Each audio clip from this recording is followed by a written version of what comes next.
जय श्री कृष्ण मित्रों। इस श्रृंखला की पिछली 3 कड़ियों में हमने देखा आकाशवाणी, श्री कृष्ण जी का जन्म और गोकुल में उनकी लीलाएं। गोकुल और वृंदावन में श्री कृष्ण की लीलाओं ने सबको मंत्रमुग्ध कर दिया था। कंस द्वारा भेजे गए राक्षसों का अंत, गोवर्धन पर्वत धारण, कालिया दमन और ग्वाल बालों संग अद्भुत बाल लीलाएं, और इधर मथुरा के क्रूर राजा कंस का भय अब भी बढ़ता जा रहा था। वह जानता था जिस बालक को उसने जन्म से पहले ही मारने की योजना बनाई है वह अभी जीवित है और वही उसके विनाश का कारण बनेगा। आइए श्री कृष्ण जन्म की संपूर्ण कथा को आगे बढ़ाते हैं, जीवन से लेके मृत्यु तक। उससे पहले आपको हमेशा की तरह कुछ कार्य करने हैं।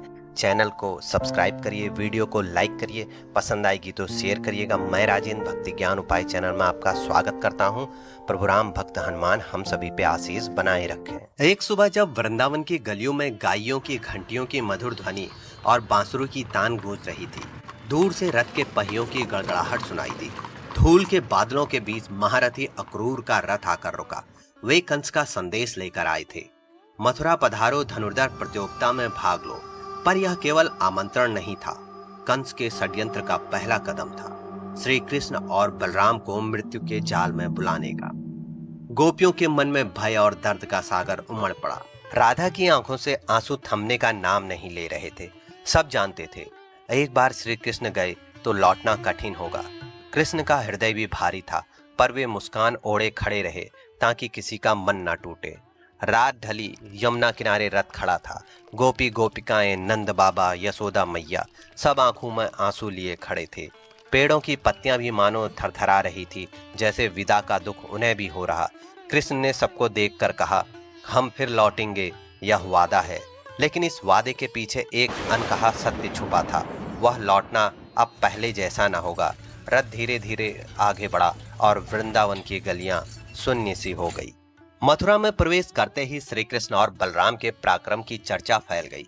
धनुर्धर प्रतियोगिता में जिस विशाल धनुष को कोई छू भी न सका था, कृष्ण ने सहजता से उसे उठाया और क्षण भर में ही तोड़ डाला। धनुष के टूटते ही कंस के महल में जैसे तूफान उठ गया। अखाड़े में कंस के विशालकाय पहलवान चाड़ूण और मुष्टिक गर्जना करते हुए उतरे। बलराम और कृष्ण के सामने उनकी ताकत पिघलते मोम सी हो गई। कुछ ही पल में दोनों धराशायी पड़े। तब कंस ने स्वयं युद्ध का आह्वान किया। कृष्ण ने बिना देर किए अखाड़े की ऊंची गद्दी पर छलांग लगाई। कंस की गर्दन को पकड़कर उसे खींच लिया। पूरा मथुरा मौन हो गया। अगले ही क्षण कंस जमीन पर पड़ा था, प्राणहीन। मथुरा के लोग जयकारों में डूब गए। जय श्री कृष्ण, जय जय श्री कृष्ण। एक कमेंट करें, जय जय श्री कृष्ण। उस दिन से कृष्ण केवल ग्वाल बाल ना रहे, वे मथुरा के रक्षक और नए नायक बन गए और उनके जीवन में एक नए चरित्र का उदय हुआ। कंस का ससुर मगध का राजा जरासंध क्रोध से जल उठा जब उसे यह समाचार प्राप्त हुआ।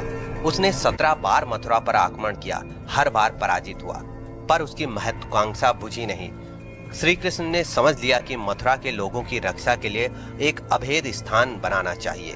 तब उन्होंने समुद्र तट पर बसाई द्वारिका नगरी। सोने चांदी से सजी, जल से घिरी और अजय यहीं आगे चलकर कृष्ण के साम्राज्य का केंद्र बनी। श्री कृष्ण की लीलाओं और चरित्र से प्रभावित होकर विदर्भ की राजकुमारी रुक्मणी ने मन ही मन कृष्ण को अपना पति चुन लिया था, पर उसका भाई रुक्मी उसकी शादी शिशुपाल से करवाना चाहता था। समयानुसार विवाह का दिन तय हुआ और रुक्मणी उस दिन मंदिर पूजा करने के लिए गई थी अपने भाई के साथ। विवाह के दिन मंदिर से लौटते ही रुक्मणी को कृष्ण ने रथ पर बिठाया और पवन सी गति से दौड़ पड़े। रुक्मिणी ने पीछा किया और कृष्ण के साथ युद्ध हुआ। युद्ध में पराजित हुआ रुक्मी और श्री कृष्ण ने उन्हें जीवन दान दिया। इसके पश्चात द्वारिका में कृष्ण और रुक्मिणी का विवाह स्वर्ग सा भव्य हुआ। श्री कृष्ण के अवतार को अभी कई कार्य करने थे। द्वारिका नगरी पे अदम्य योद्धा कालयवन ने चढ़ाई कर दी।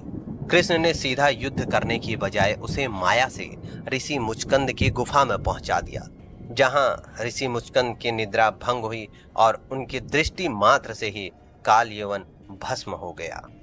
इसके बाद नरकासुर का अंत हुआ, वह दैत्य जिसने 16,100 कन्याओं को बंधक बना रखा था।